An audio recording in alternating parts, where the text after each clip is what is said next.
Oke, berjumpa kembali dengan saya di YouTuber Amatiran. Oke, teman-teman, di video ini saya akan membahas tutorial cara menjalankan aplikasi kasir di bidang usaha jasa ya, teman-teman. Oke, di sini karena saya ada pembaruan update lagi untuk aplikasinya, dan ada beberapa tambahan fitur-fitur. Di sini saya akan mulai dari dashboard dulu ya, teman-teman. Di sini untuk dashboard laporan harian, di sini ada laporan penjualan harian. Lalu di sini ada penjualan jenis produk. Lalu di sini ada pelanggan yang aktif di hari ini berapa orang. Lalu ini adalah jumlah barang secara keseluruhan. Dan ini yang di sini adalah pengeluaran harian. Lalu di sini adalah penerimaan pembayaran harian, baik dari tunai, transfer, dari QRIS, Shopee, Lazada dan lain-lain. Oke, di sini sebelah sini ada total penjualan dari 3 kategori. Di sini kita bisa diperbesar, bisa dilihat. Nah, sebelumnya di sini hanya ada 2 kategori, dan di sini sekarang ada pembaruan jadi ada 3 kategori jenis ya untuk pendapatannya, penjualannya.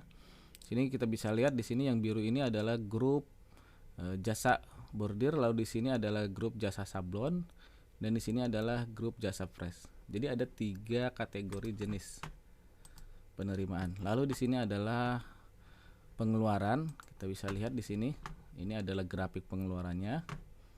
Lalu di sini ada pengeluaran per 1 bulan ya, teman-teman. Kalau ini kan yang di sini kan dari mulai Januari sampai Desember. Ini secara setahun ya, teman-teman bisa lihat di sini grafiknya. Lalu kalau ini adalah per 1 bulan. Ini bisa dilihat, kita pilih di sini langsung keluar nominalnya, pengeluaran, dan ini juga adalah penerimaan bulanan, teman-teman. Ini adalah November. Kita lihat di sini grafiknya, bordir, ada sablon, ada jasa press. Lalu di sini ada saldo kas, teman-teman. Nah, di sini kita lihat, sini kita sudah pisah untuk catatan saldonya. Jadi di sini kita punya saldo itu ada di tunai, lalu ada penerimaan pembayaran itu dari Bank BRI, BCA, ada juga dari Shopee, ada juga yang bayar lewat QRIS, Lazada, dan ini adalah kas, dan ini adalah total keseluruhan dari tunai BRI, BCA, Shopee, QRIS, Lazada, dan kas. Ini adalah totalnya. Jadi keseluruhan total kas kita ada segini misalkan. Lalu di sini adalah penerimaan jasa, dan ini adalah piutang. Piutang itu adalah tagihan yang belum dibayarkan, teman-teman ya. Lalu kita sekarang masuk ke menu tampilan utama. Di sini saya perjelasin dulu, ada beberapa menu ya, teman-teman. Di sini adalah ada produk, ada 30 produk terlaris. Ini adalah kasirnya. Ini adalah pembelian, dan ini adalah barang. Barang ini adalah barang jasa ya, teman-teman. Karena kita di sini di bidang jasa, jadi di sini saya pisahkan antara barang jasa dan produk untuk seperti jualan gitu, teman-teman ya. Ini adalah produk yang kita beli dari agen lalu kita jual kembali. Kalau barang itu adalah barang untuk kita di bidang usaha jasa. Lalu ini adalah tampilan ordernya. Kita bisa lihat di sini list-listnya. Lalu ini adalah data order yang sudah masuk, bisa kalian lihat di sini. Ada nama-nama pelanggan. Bila kita buka di sini bisa kita lihat ini adalah tagihan yang sudah lunas. Kita bisa lihat keseluruhan, tinggal klik all. Nah, ini adalah statusnya, kita bisa lihat ada yang lunas sama belum bayar sama belum lunas. Kita juga bisa sortir yang belum bayar. Lalu di sebelah sini ada menu finishing, itu adalah menu untuk finishing di bagian packing. Lalu ini adalah history finishing. Dan ini adalah menu absensi. Kita bisa di sini melakukan absensi. Misalkan klik di sini, kita edit, hari ini masuk siapa saja, kita masukin. Lalu di sini ada menu kasbon juga. Ini adalah menu-menu kasbon. Lalu di sini menu operator. Menu operator ini adalah menu untuk mencatat hasil produksi dari operator, teman-teman. Misalkan kayak gini, kita bisa lihat di sini. Ini adalah catatan produksi dari para operator ya, teman-teman. Lalu di sini kita masuk ke menu akun. Di sini akun itu adalah untuk user yang menggunakan aplikasi ini, siapa saja. Lalu di sini ada jenis ini menu pengeluaran. Lalu di sini ada rekonsiliasi. Rekonsiliasi itu adalah untuk mencocokkan jika ada saldo yang tidak pas ya, teman-teman. Misalkan di tunai kita sekarang ada berapa. Nah, misalkan kita mau diedit, nah kita tinggal jumlahin aja di sini. Jadi ini namanya rekonsiliasi. Lalu ada menu laporan harian. Laporan harian ini adalah laporan penjualan masing-masing kasir ya, teman-teman. Kita bisa lihat di sini masing-masing kasir ada laporan penjualan yang sudah dicatat, dan ini berdasarkan user masing-masing kasir. Di sini ada nama ini, dan ini adalah transaksinya. Sini juga ada yang lain, teman, bisa kalian lihat di sini ada akun lain. Nah, bisa kita lihat di sini ya, ada semua pencatatannya berdasarkan masing-masing karyawan. Lalu di sini ada laporan mingguan. Laporan mingguan itu adalah laporan untuk membuat struktur gaji. Di sini ada dashboard yang tadi dari awal kita tampilkan. Lalu di sini adalah hasil pekerjaan sablon, karena di sini kita ada jasa sablon juga. Ini dia hasil dari produksi, ini hanya laporan saja seperti ini. Lalu di sini ada menu periode, pelanggan, dan ada progress border juga. Lalu di sini ada pengguna. Pengguna itu adalah nama-nama karyawan yang memakai aplikasi ini. Di sini adalah set tahun. Bila nanti berganti tahun, kita bisa set di tahun 2024 ke depan. Dan di sini ada menu schedule. Ini namanya menu jadwal ya, teman-teman. Jadi kita tampilkan di papan monitor yang besar. Nanti kita bisa melihat jadwal apa saja yang sudah deadline. Nah, misalkan di sini ada barang masuk di hari Senin, dan dia biasanya ada rentang waktu, kita bisa atur di sini untuk deadline-nya kita bisa diatur di hari Rabu misalkan. Nanti kita akan contohkan bagaimana bisa tampil di sini data yang sudah diorder itu, teman-teman. Oke, setelah itu ada menu aset. Ini adalah menu pencatatan aset. Lalu di sini ada setup untuk pengaturan, dan ini logout. Oke, sekarang saya akan coba mempraktekkan dulu ya, teman-teman, bagaimana cara melakukan transaksi order di aplikasi ini. Oke, saya asumsikan sekarang saya ada pesanan dari pelanggan. Kita masuk ke data order. Kita tinggal tambah saja di sini nama pelanggannya, misalkan kita tulis pelanggan saja. Oke, kita save. Oke, di sini sekarang sudah ada menu invoice-nya. Kita bisa tambahkan barang di sini, teman-teman. Oke, di sini karena saya sudah ada data barang, kita bisa bikin data, bisa langsung masukin. Jika belum ada data barang, kalian bisa bikin di sini.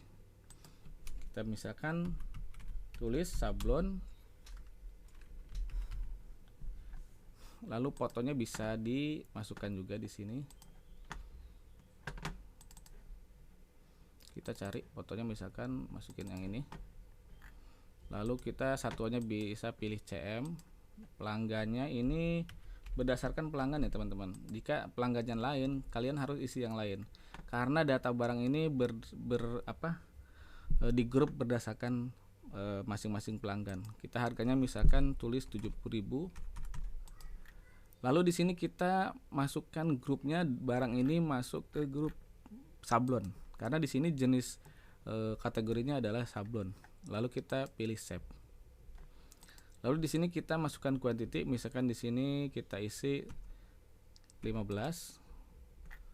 Lalu di sini jenis pekerjaannya bisa kalian pilih mau apa. Misalkan sablon kaos. Keterangannya bisa kalian isi, misalkan kaos apa anime gambarnya. Lalu di sini bisa juga kalian masukin foto, teman-teman. Misalkan cari foto yang di order sama pelanggan. Kita asal aja ya, teman-teman. Kita cari saja yang ready aja dulu. Nah, misalkan masuk sini. Ini adalah nanti foto untuk hasil produksi biasanya, teman-teman. Lalu setelah kita isi, lalu kita simpan. Oke, jadi di sini kita sudah ada satu list data barang. Di sini kita bisa lihat statusnya ini masih 0%. Nah, 0% itu adalah tadi saya tidak mengatur di jadwalnya, teman-teman ya. Di sini sebelumnya di sini harusnya ada kita isi finish. Nah, finish ini adalah jadwal yang nanti kita atur di schedule-nya itu supaya ketahuan nanti beresnya kapan nih. Misalkan pelanggan kita tuh minta di hari Minggu ya, teman-teman. Nah, kita bisa isi di hari Minggu nih, tanggal 12. Kita klik di sini, lalu save. Oke, di sini kita bisa kembali. Lalu nanti akan masuk ke menu sini, teman-teman. Ada di Nadia Budi sini. Nah, kalian bisa lihat tadi di sini yang hari Ahad ini dia masih kosong dan sekarang sudah terisi jadwal untuk sablon DTF ini. Kita bisa lihat di sini tanggal masuknya tanggal 10 bulan 11 dan nanti dia masuknya di hari Ahad, yaitu hari Ahad itu adalah tanggal 12 ya, teman-teman. Oke, setelah kita catat, saya akan coba mencatat lagi. Kita cari pelanggan ini tadi kita masuk dulu ke pelanggan. Dari mana pelanggan? Ini adalah data-data yang sudah tercatat di data order. Jadi historinya semuanya ada tersimpan di sini, teman-teman. Oke, sekarang kita buka ini sini invoice-nya. Nah, kita lihat sini akan saya coba menambahkan lagi untuk barang baru. Misalkan ada orderan lagi atas nama pelanggan ini, kita tinggal tambahkan saja. Kita bisa isi di sini yang sudah ada saja. Misalkan bendera 7x4. Di sini adalah jenisnya jenis bordir, teman-teman. Kalau tadi kan kita sablon, nah sekarang jenisnya bordir. Lalu kita atur lagi di tanggal berapa kita menjanjikan atau mentargetkan barang ini selesai. Misalkan kita disamain di hari Minggu. Jadi pekerjaannya bisa kita isi di sini keterangannya bendera. Lalu kalian bisa masukin foto juga di sini. Kalian tinggal cari saja. Bendera saya lupa naruh di mana. Oke, kita masukin sini. Lalu ini nanti kita isi kuantitinya berapa ordernya. Kan di sini harga juga kalian bisa rubah ya, teman-teman. Bisa kalian isi misalkan di sini 2.500. Lalu sini pesanannya misalkan 250 saja. Lalu kita save. Oke, sekarang sudah ada dua data barang yang saya input, dan di sini ada status lagi 0%, dan di sini ada warna yang berbeda ya. Kalian perhatikan di sini ada warna yang berbeda, yaitu warna merah dan biru. Nah, apa yang membedakan ini fungsinya? Ini adalah untuk membedakan bahwa ini adalah pekerjaan sablon yang warna merah ini, dan yang biru ini adalah pekerjaan jenisnya bordir ya, teman-teman. Lalu kita akan coba tambahkan satu macam lagi. Kita akan buat jasa press di sini. Ini adalah jasa press. Kita isi keterangannya kaos. Lalu fotonya bisa kita masukkan Oke, misalkan kita masukkan ini aja. Ini karena ini jasa press, jadi kita masukkan, lalu kuantitinya misalkan ada 300, lalu kita save. Oke, sorry, ini kayaknya kategorinya belum dirubah. Saya akan coba buat data barang baru dulu supaya bisa lihat perbedaannya. Kita bikin barang baru dulu, namanya jasa press. Fotonya bisa di input, satuannya kita bisa pilih paste, dan ini pelanggannya juga pelanggan. Harganya kita hitung misalkan 1000, lalu di sini pilih yang jasa press ya teman-teman. Untuk membedakan kategorinya, lalu quantity tadi kita hitung 300 saja.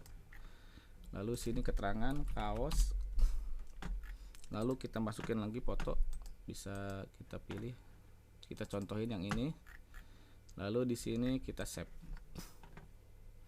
Oke, bisa kalian lihat perbedaannya ya. Untuk kategori jasa press ini warnanya adalah hijau. Nah, ini kita bisa mensortir pekerjaannya apa saja. Jadi kita bisa tahu bahwa ini adalah jenis pekerjaan jasa press. Oke, jadi kita bisa membedakannya teman-teman. Oke, sekarang kita langsung masuk ke menu schedule lagi. Kita lihat di sini sudah masuk di hari Ahad ya teman-teman. Ini adalah schedule yang harus dibereskan teman-teman. Nah, bagaimana cara menginput schedule yang sudah beres? Misalkan di hari Ahad itu kita bisa klik saja di sini, lalu kita klik finishing jasa press. Nah, finishing itu adalah nanti di bagian admin finishing, dia setelah barang itu di packing dan siap diambil, nah dia biasanya langsung input di sini. Di sini adalah jumlahnya 300. Kita isi aja 300 sesuai ini. Lalu catatan misalkan kaos hitam. Ini opsional saja. Lalu di sini juga foto yang sudah di packing biasanya untuk buktinya, dan kita bisa save di sini.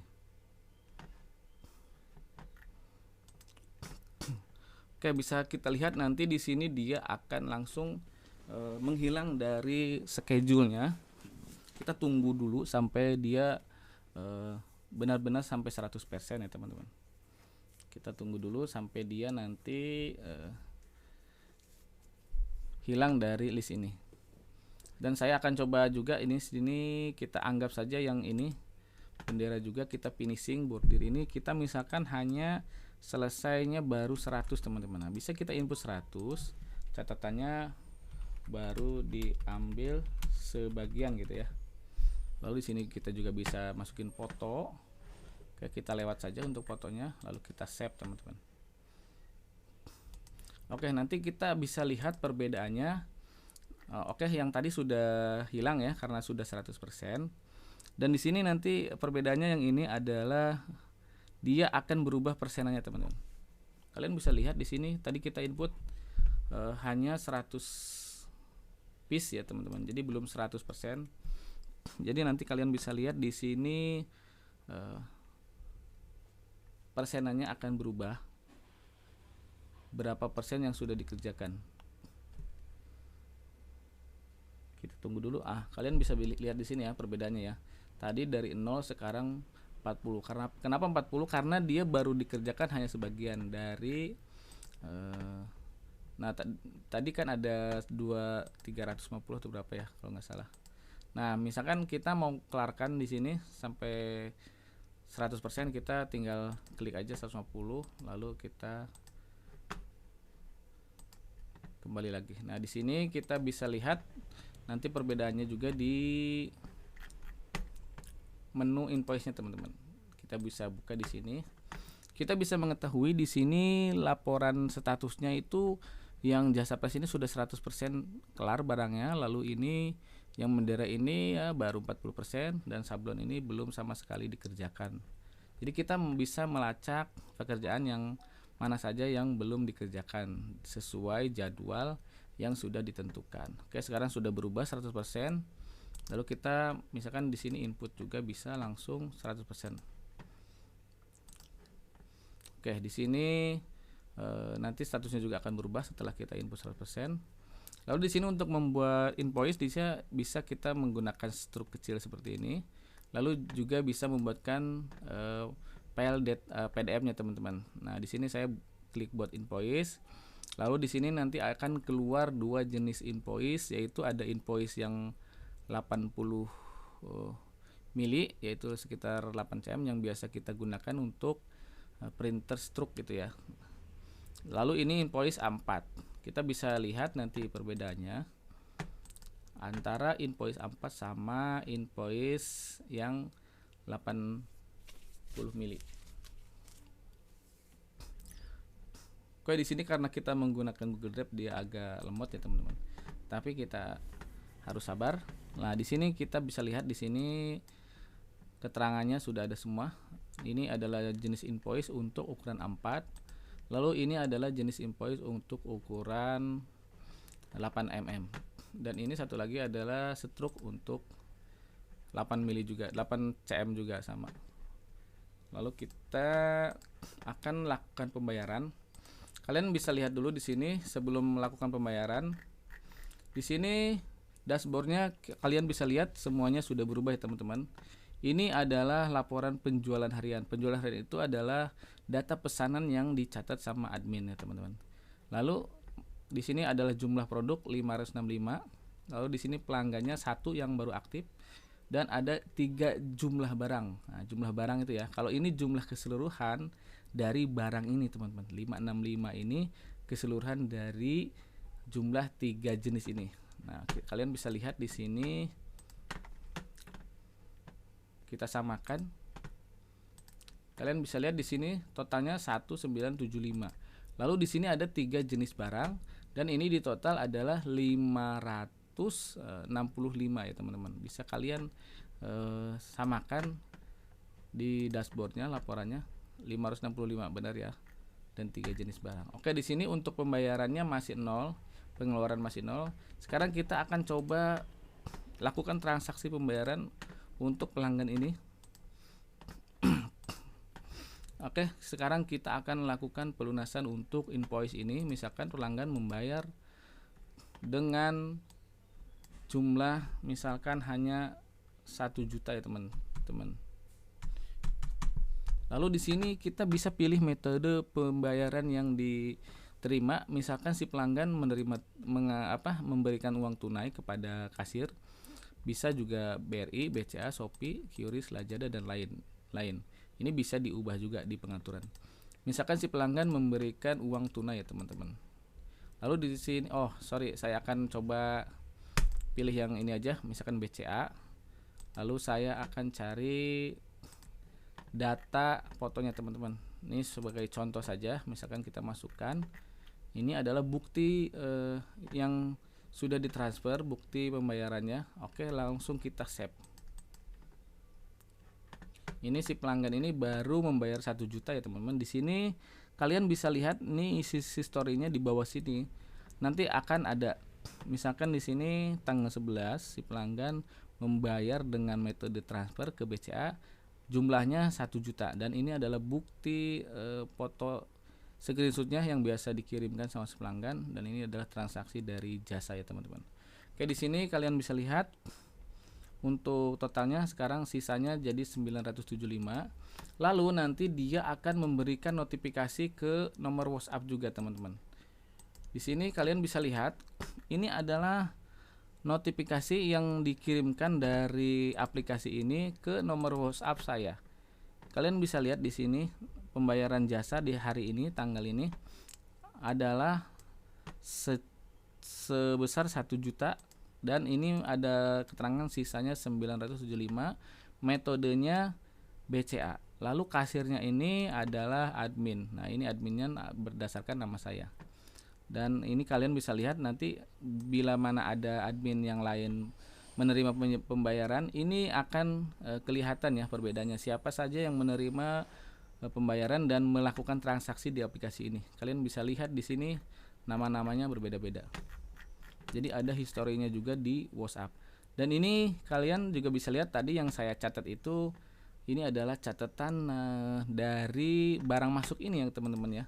Ini kalian bisa lihat di sini ada 3 jenis barang. Tadi saya lupa untuk memperlihatkannya, dan di sini hari ini kalian bisa lihat di hari ini saya menerima notifikasi barang masuk ya teman-teman. Di sini ada data order bendera 250 piece. Lalu di sini ada jasa press 300 piece. Lalu di sini ada sablon 15 cm doang ya teman-teman. Nah, di sini bisa kita lihat juga di sini keterangannya, tanggalnya dan jadwalnya itu kita bisa lihat janji schedule-nya tanggal 12 ya teman-teman. Jadi notifikasinya kita komplit, kita bisa biarpun saya sebagai owner berada di luar rumah, di luar tempat kerja, kita bisa mengetahui dengan notifikasi ini bahwa hari ini ada barang masuk apa saja. Oke, sekarang kita lihat di sini. Kita lihat ke dashboard lagi teman-teman. Di sini akan ada perubahan untuk pembayaran harian. Nah, di sini pembayaran harian kita sudah berubah, yaitu menjadi 1 juta teman-teman. Tadi masih 0. Lalu sekarang kita akan coba melunaskan saja. Kita akan melakukan transaksi pelunasan untuk nama pelanggan ini. Oke, kita lihat juga di sini statusnya dia belum lunas ya teman-teman. Berbeda dengan yang ini belum bayar sama sekali, dia masih merah teman-teman, warnanya masih merah. Dan ini adalah jenis yang sudah lunas, yaitu warna hijau. Jadi ada 3 jenis status yang ada di list ini. Jadi kita bisa men-tracking mana-mana saja yang belum bayar dan belum lunas. Oke, kita akan melakukan pelunasan. Kita akan melakukan pelunasan dengan metode Shopee teman-teman. Kita bisa lihat misalkan kita save. Oke, buktinya saya tadi tidak masukkan. Lalu di sini juga nanti akan masuk ke kas Shopee. Kalian bisa lihat di sini kenapa saya Shopee, karena masih 0. Biar kalian bisa lihat perbedaannya, saldo di Shopee ini akan bertambah 975 ketika kita memilih metode pembayaran dengan Shopee. Nah, kalian bisa lihat di sini Shopee sudah bertambah 975 dari penerimaan pembayaran si pelanggan ini teman-teman. Nah, oke, sekarang kalian bisa lihat di sini metodenya Shopee dan BCA yang tadi berubah ya teman-teman. Oke, statusnya sekarang sudah lunas. Kita bisa buat invoice lagi di sini untuk mengupdate PDF-nya. Lalu di sini statusnya sekarang sudah lunas dan semua 100% sudah dikerjakan teman-teman. Jadi barang ini sudah dikerjakan. Kita lihat di schedule-nya juga dia sudah menghilang teman-teman, karena sudah diambil barangnya, sudah dilunasin. Oke, sekarang kita akan melakukan transaksi pengeluaran supaya kita bisa melihat perbedaan di dashboardnya. Kita pilih jenis pengeluaran di sini, misalkan kita beli tinta sablon, lalu jumlahnya misalkan kita isi 2, lalu kita misalkan isi totalnya itu 2 juta teman-teman. Kita 1 aja, kita isi 500.000 aja. Nah, di sini ada tulisan saldo tidak mencukupi, itu karena kita belum memilih dari mana kita akan mengeluarkan uang ini. Misalkan kita pilih dari tunai, lalu dari saldo BRI, dari BCA, dari QRIS dan lain-lain. Kita bisakan di sini ambil dari saldo BCA ya teman-teman. Oke, kita pilih ini adalah pengeluaran dari mana, ini dari sablon ya teman-teman. Kita harus pilih juga ini dari sablon, karena nanti akan bisa memilih nanti untuk jenis pengeluarannya, biar kita bisa ketahui berapa saja untuk pengeluaran kategori sablon. Oke, sekarang kalian bisa lihat di sini pengeluaran hari ini adalah 500.000 ya teman-teman. Kalian bisa lihat di sini perbedaannya tadi masih 0, dan ini adalah transaksi harian yang sudah saya lakukan. Ini kita bisa lihat semuanya komplit di sini. Dan di sini adalah jenis pengeluaran yang tadi kita pilih teman-teman. Di sini ada sablon, ada bordir dan jasa. Kalian bisa lihat ada 3 kategori yang bisa kita lihat di sini. Oke, lalu sekarang kita akan lihat juga di sini data order sudah lunas semua. Dan di sini bisa juga kalian bisa melihat menu-menu piutang, cash flow dan lain-lain. Kita bisa lihat laporan-laporannya. Untuk analisanya semuanya sudah komplit teman-teman. Oke, kayaknya cukup dulu sampai di sini. Mudah-mudahan video ini bermanfaat. Wassalamualaikum warahmatullahi wabarakatuh.